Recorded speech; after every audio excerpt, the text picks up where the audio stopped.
It is a serious attack on our democracy. It would be a coup that would simply make it so difficult for us to participate. One for Mum, one for Dad, and one for the country. And there has never been a more exciting time to be an Australian. Budgets are about choices, Fran, and you show what you value through the choices you make. This is coal. Don't be afraid. Don't be scared. The Treasurer knows. I want an economy that works for people, not the other way around. We'll just end up being a third-rate economy, a banana republic. Just follow the money. G'day and welcome to Follow the Money, the Australia Institute's podcast that explains economics, politics and policy in plain English. I'm Ebony Bennett, Deputy Director at the Australia Institute. In opposition, Anthony Albanese blasted the Morrison government for its secrecy. The current delays, obstacles, costs and exemptions make it easier for the government to hide information from the public than to actually give it out. Once the appointments became known, the secrecy with which they had been surrounded was corrosive of trust in government. Scott Morrison owes the Australian people an apology for undermining our parliamentary democracy. As far as we know, the now Prime Minister hasn't gone and appointed himself to every ministry under the sun. But last week, his Attorney General, Michelle Rowland, announced some very concerning changes to Australians' Freedom of Information System, or FOI as it's mostly known. I present the Freedom of Information Amendment Bill 2025. This is a government that talked a big game on transparency before they came to office, but what they've done since coming to office is anything but transparency. This is a fundamental attack on your right to know where the billions of dollars of government money is going, where the resources of public servants are going, and where the direction of your government is going. The government is proposing to put barriers in the way of the public accessing information by charging fees and restricting what kinds of documents are available.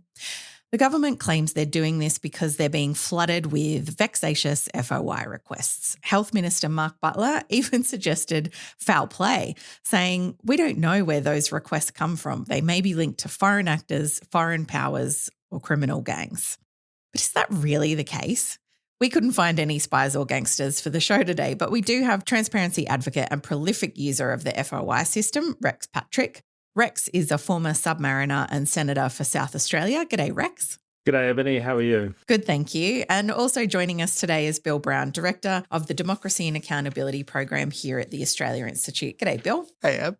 Bill, I want to come to you first because not everyone is nerdy like the three of us and knows the ins and outs of the FOI system. What is FOI, very briefly? In short, freedom of information is your right to find out what the government knows. We see two main types. You can either be seeking the personal information about yourself that the government holds. It might be your health records, things to do with your immigration status and so on. Or it's a request from journalists, academics, members of the public, finding out things about government administration and government policy. I think significantly, when you're making a freedom of information request, you're asking for documents that the government holds. It's not just anything that the government knows in some abstract sense. You're seeking particular documents, whether they're emails or reports or submissions or so on, that the government holds that they can publish and share with you. So, Rex, we'll get into exactly how the Albanese government is planning to change FOI laws in just a minute. But first, I know you're a prolific user of FOIs currently. How is the FOI system working at the moment before these changes happen? Well, the FOI system is quite broken. And in fact, there's an irony that the Labor government is actually using that as the excuse to make these bids for additional secrecy and to make it harder. It really does take a lot of tenacity and deep understanding of the law to be able to challenge a lot of the bogus claims that are made by officials at first instance, i.e. when you first get a return back, you get this wonderful looking piece of paper with a Commonwealth letterhead on it and very sort of technical legal speak that basically scares most people away from ever going beyond that and giving up. And that's kind of where we're at. We've got a broken culture and again, this will make things significantly worse. In 1998, the High Court said that FOI was an essential part of our responsible system of government. In 2008, Justice Kirby referred to the FOI Act as a revolution in the way in which our democracy works. This bill is the counter-revolution. And I guess just from your experience, what are some of the worst examples of how FOI requests from you have been handled in the past? Well, one of the things that happens is simply you get delayed by years. I now have FOIs where I've spent 4 to 5 years getting access to the information by way of the Information Commissioner, and then the government appeals it. I've got 4 matters in the Administrative Review Tribunal where the government didn't like the independent umpire's decision and has now appealed those matters, which puts me up against, in one case, a senior counsel, now fighting on different grounds to keep a document from me that the Information Commissioner said I could have. So there's lots of ways in which government officials can fetter access to documents, and again, it takes tenacity to fight them. Legislation introduced to Parliament today contains significant changes to the transparency rules. Australians will be forced to pay access fees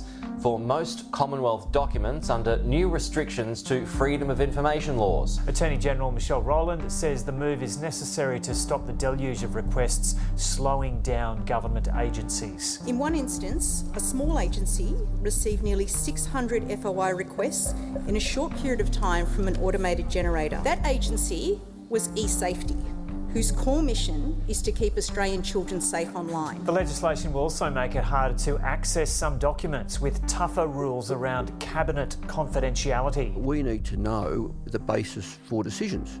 So, Bill, from what Rex is saying there, it's really clear that the FOI system currently isn't working for the public, but the government is making the case that this system isn't working for them either.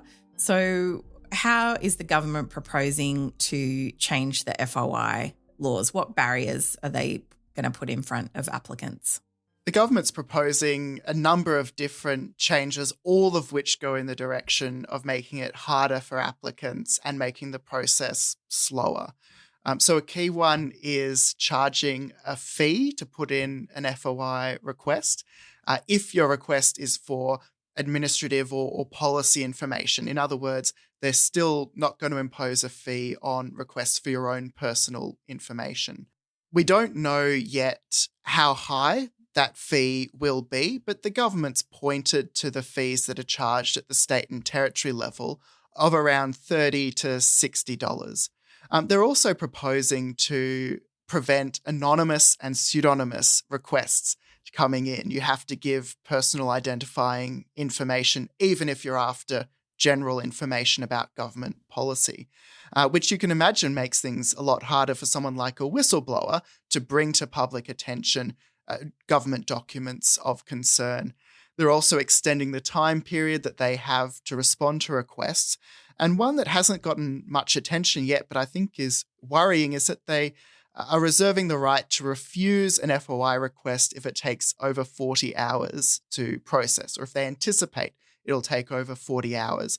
But as I think we'll discuss later, the process has become so slow that there are a lot of requests that might previously fall under that threshold that would now exceed it. Okay, so they're going to make it more expensive, more delayed, and potentially they're going to have a cutoff that if it's too difficult or complex, too bad, we can't do it. The government is claiming that processing FOI costs up to $86 million last year and took up over 1 million hours of public servants' time. But you've been looking at the FOI data for several years now. Has there been some massive blowout in FOIs? Yeah, so I'd say at the start, as with all these things, it depends how you cut up the data. So 1 million hours spent on FOI sounds pretty huge, but if you convert that into public servants working full time, it comes out about 550. And that's in a public service that employs 178,000 people. So 1 million hours looks like less than 0.5% of all the time that public servants spend working on things. But what is certainly the case is that the FOI scheme is much more expensive to administer than it was in the past.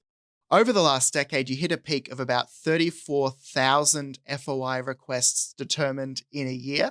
Under the Albanese government, that's been down at about 21,000 requests each year. So the FOI workload is much lower under the Albanese government than it used to be. But at the same time, the cost of administering freedom of information has increased dramatically, up to $86 million in the last year. We took a look from 20 years ago how the Howard government was doing things, and if you adjust for inflation and so on, it cost about $1,100 to the taxpayer to administer a single FOI request under the Howard government. That's up to $4,000 under the Albanese government. And it's the same story if you look at how many hours it took a public servant to resolve an FOI request, from just 13 hours per request up to 51 hours under the Albanese government. So it's taking 4 public servants to do what it used to take 1 public servant to do. And at the same time, the quality of FOI service has gotten worse, not better. Okay, we might come back to that. But Rex, Bill mentioned and you mentioned some of the barriers to individual applicants, but I understand the government also wants to kind of clarify, in their words, what is and what isn't covered by FOI laws. Can you take us through some of the exemptions that exist, for cabinet, for public servants, advice, those kinds of things? Yes, and this is in fact the real problem with the Act. The biggest thing is that the government has sought to distract the public by saying things like, we've got anonymous people seeking security information, we've got bots that are making FOIs. The big thing that's happening in this Act is they are expanding exemptions. One of the areas they're expanding exemptions is around cabinet.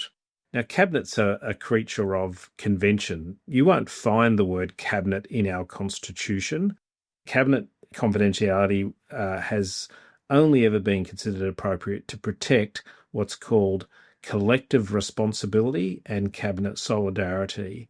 This Act now seeks to totally change that, to basically make it impossible to get access to anything that the cabinet talks about.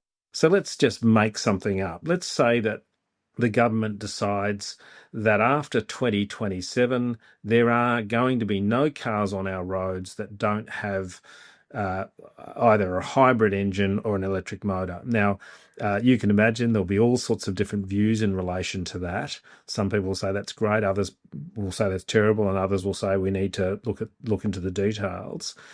Under the new regime, if Cabinet is considering that matter, then you can't get access to any documents that relate to something that is being considered by Cabinet. That includes any departmental documents that might have made it up into the Minister's office.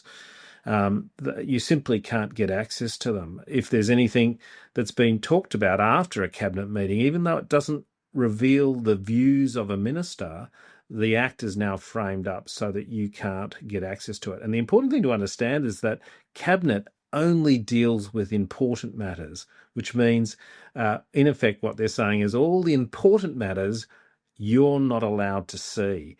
It's a significant departure from what has been considered appropriate. The original ruling around Cabinet came from a High Court case, and the courts have always protected Cabinet solidarity and always protected Cabinet responsibility.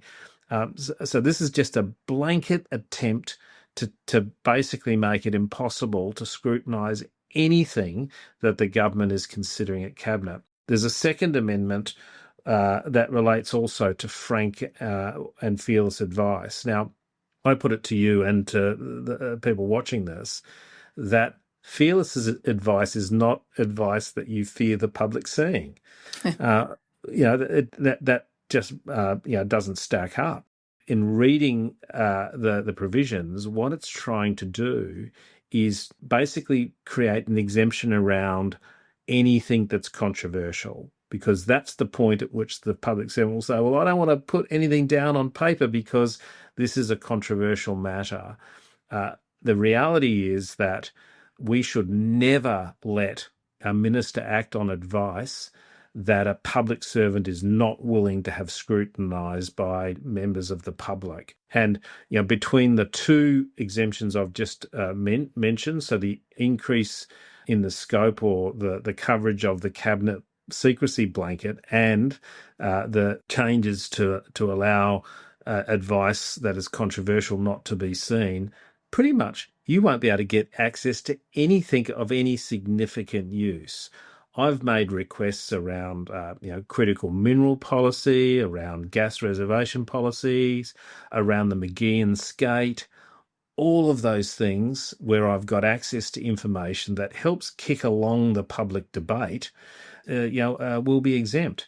You've got to ask the question, how does disclosure of something prejudice the operation of government? It's just a bizarre concept, but that's the grab that is being made under this bill. And, quite frankly, if it gets through, I don't think we'll be able to get access to anything, no matter how tenacious you might be. It simply will be blocked. Yeah. And as you said, it's most likely that this is going to apply to anything controversial where the public may have a very clear interest in knowing how government is going about deciding these things. I just want to come back, Bill, to what the Attorney General, Michelle Rowland, has specifically talked about with this legislation and mentioned that the E-Safety Commission has been tied up doing what they described as 600 frivolous FOI requests. Instead of spending that time, I guess, protecting children was the inference. But could these changes recover some of the costs relating to vexatious claims, Bill? How would they actually address this idea that there are malicious actors trying to tie the government up in answering these FOI requests? The E-Safety Commission's an interesting one for the government to really highlight, because in the grand scheme of the FOI scheme, 600 requests in a year is maybe 1 or 2% of all FOI requests that are processed by government. So I can believe that that's a large influx for a small agency to deal with, but it's not large in the grand scheme of the FOI scheme. And you'd imagine that resources could be reallocated to help an agency that's suddenly become of interest to deal with a sudden influx of requests. Another reason why it's a strange choice is because if you look at the nature of the requests that the E-Safety Commission receives, they're overwhelmingly for personal information, and the government isn't proposing to charge fees for requests for personal information. I did the calculations, and I think if we imagine that the government might charge about $50 per FOI request, the E-Safety Commission would only recover $50 from about 50 applicants in a year. It's a trivial sum of money, wouldn't even scrape the sides of the cost of administering the scheme. And that goes to the broader problem with the cost recovery model that the government has proposed. The FOI scheme cost $86 million last year, and if they collected $50 from every FOI request that they're eligible to charge a fee for, they'd raise less than $500,000. When you consider, it's trivial, but it's also trivial compared to the increasing costs of the scheme. So the year before that, it was $71 million to administer the scheme with roughly the same number of requests. So a $16 million blowout in 1 year. This cost recovery model is irrelevant to the broader problem. It's the largest class action in Australian history. The robo-debt scheme was a gross betrayal and a human tragedy. It pursued debt recovery against Australians who in many cases had no debt to pay. Robo-debt was found to be illegal in November 2019, but it took the government another 6 months to scrap it and begin repaying the debts it had already recouped. Today's $548 million settlement comes on top of an initial $112 million settlement and the $1.7 billion worth of robo-debts already forgiven. It was wrong. It was illegal. It should never have happened, and it should never happen again. Bill, Rex obviously mentioned their changes to the cabinet exemption rules. And I just kind of want to think about the actual implications for the public if the government's limiting access to this kind of information. And I'm thinking here of the Robo-Debt Royal Commission, which recommended that these rules be reformed because essentially they already stopped FOIs from exposing the robo-debt scandal earlier. We know that victimised thousands of people with debts that weren't legal and that they didn't actually incur.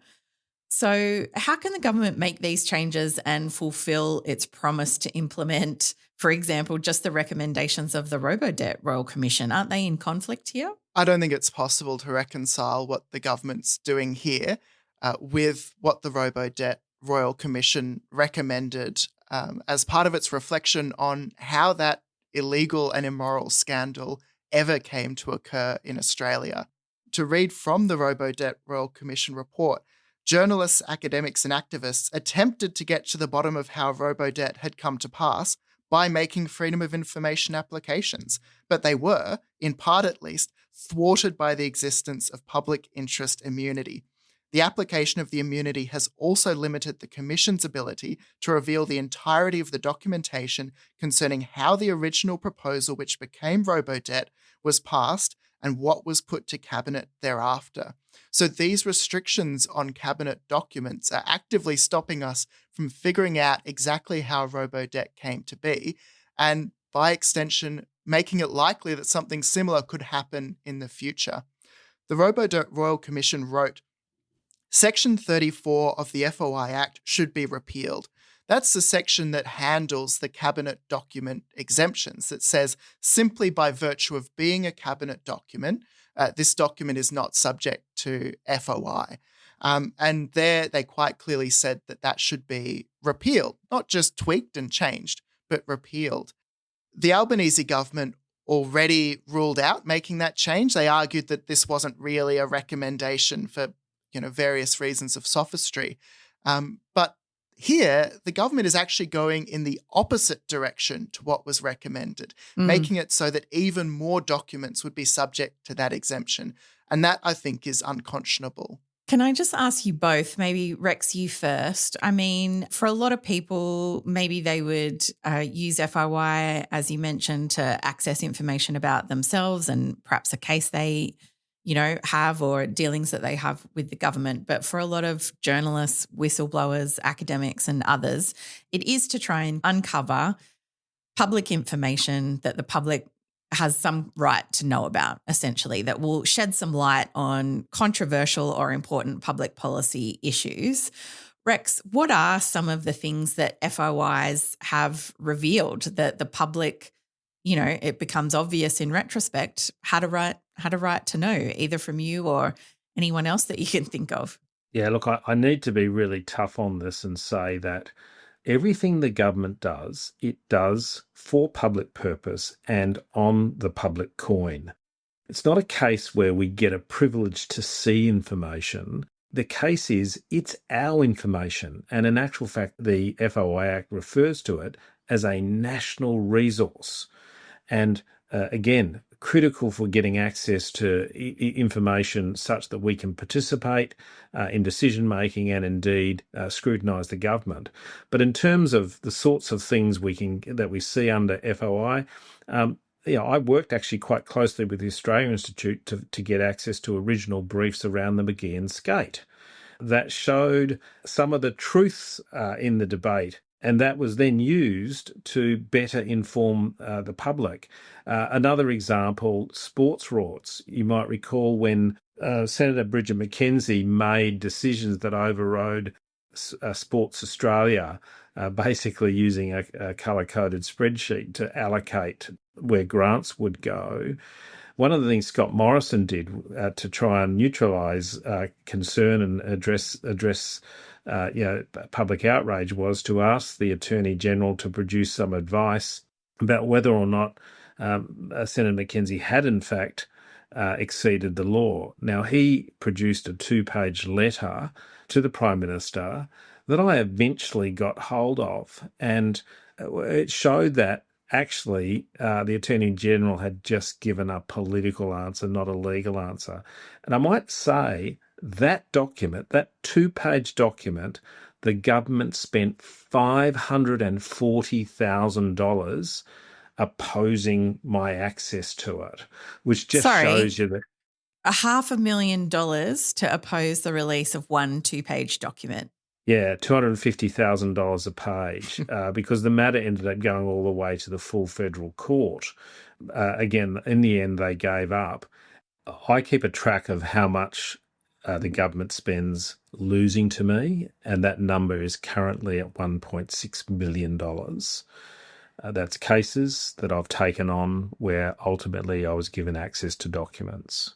And look, part of the reasoning behind this bill is to overturn some of the decisions. Again, I've been working with the Australia Institute, having gained access recently to briefings to the government around gas reservation policies, showing that despite Peter Dutton, when he stood up in his budget speech saying we're considering a gas reservation policy, and then the government saying policy on the fly, we now know through FOI that the government itself was considering that they had briefs themselves about that. And I know that might create some embarrassment. It might not be politically suitable, but you know what? We're entitled to know about these sorts of things. And so there's just 3 examples of topics where I've sought access to mainly policy related documents, and I'm sure that pretty much every single one of those documents that I got access to would be exempt under the new laws. So, for example, the $250,000 page, 2-page letter, the current laws say that only if a document has a dominant purpose at birth to go to Cabinet is it considered to be a Cabinet submission. The new laws say if it's substantially prepared for Cabinet, then it's exempt. Now, what that means is instead of me saying to a judge, well, they have to show somewhere along the line where, in fact, not even somewhere along the line, but at the point in which the document was first created, there must be something in evidence that shows that they intended to go to Cabinet. Now they'll be able to say, well, you know, we of course we wanted it to go to Cabinet. It was going to be used by a minister, but ultimately we wanted it to go to Cabinet. And there's a weakening of the system that would have prevented that letter from ever being made public. Bill, I want to come to you next. Can you think of other examples where FOIs have really given the public access to information that turned out to be really important? Yeah, a few that stand out for me include requests for ministerial diaries, which we saw both against coalition ministers when they were in power, supported by opposition shadow ministers, and then when government changed, for Albanese government ministers. And it's funny how the thinking on whether those diaries should be public changes whether you're in opposition or in government. I mean, those kinds of diaries are disclosed routinely in state governments all along the eastern coast of Australia. They're not remarkable except for the ferocity with which some ministers try to keep them secret. As well, we found out details about future fund investment in companies linked to Adani and the Adani coal mine. Another that comes to mind is the Morrison government giving Foxtel $10 million. And what the FOI process revealed is just how limited the due diligence was before a pretty substantial sum of money was handed over. Another example is the special role of AUKUS advisor. What FOI revealed is that role was created just days before it was given to Catherine Campbell, who was involved in the robo-debt scandal before that. So I just want to be really clear that FOI has traditionally played a really important role in revealing to the public information that really helps shed light on not just controversial political issues, but public policy issues that affect everyday Australians. So whether that's political scandals like roles created days before they're announced for people involved in robo-debt, or whether it's shedding light on how the government is giving away millions of dollars in taxpayers' funds. So it really does play a crucial role at the moment in revealing to the public the way Parliament works, essentially, and the way government works in real life, not just kind of what they want the media to know about it. Rex, as a former senator, you've reviewed and voted on many pieces of legislation in your time. This will now become a bill before the Parliament. What's your assessment of how that will fare in the Parliament? Well, of course, we've already seen that the Senate has very sensibly sent this to an inquiry against the wishes of the government. So we will now at least have an opportunity to have a say. I'm not stopping in relation to that. I'm already talking to both, or to the Greens, to the Liberal Party, and to the crossbench. There is a good chance that this bill can be stopped. We have already heard Susan Ley come out talking about the bill. We know we've heard Senator David Shoebridge coming out against the bill, and also Senator Lambie. So between those three, there's enough votes to stop this. And the important thing to consider here is that the government, if it is successful in having these laws passed through the Parliament, I don't think they'll ever get reversed, because as Bill alluded to before, transparency is a word only shouted from opposition benches. If the Liberal Party now were to let this through, they will live in a world where there is no or very limited openness of government.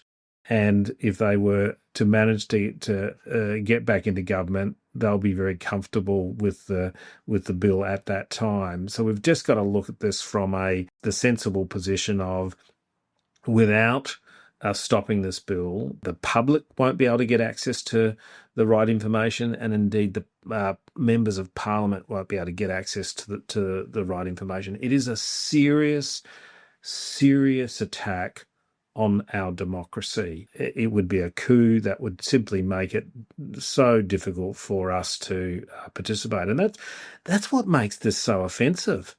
We're a modern democracy where it is so much easier to engage in politics with social media, with email connections, with webinars, with media. We've got a point where we're opening up and able to now engage in politics, and this is a means to shut some of that down. We might have to wrap it up there. Thank you so much, Bill, and thank you, Rex, for your time today. If you want to take a closer look at Australia's culture of secrecy, you can find all the sessions from our Transparency Summit 2024 via the link in our show notes. And there you'll also find videos of all the sessions, including from Senators David Pocock, David Shoebridge, Alan Fells, Rowan Araf, and our guest today, Rex Patrick. This episode was recorded on Monday, the 8th of September, and our theme music is by Jonathan McFeet from Pulse and Thrum, with additional music from Blue Dot Sessions. I'm Ebony Bennett. Thanks for listening.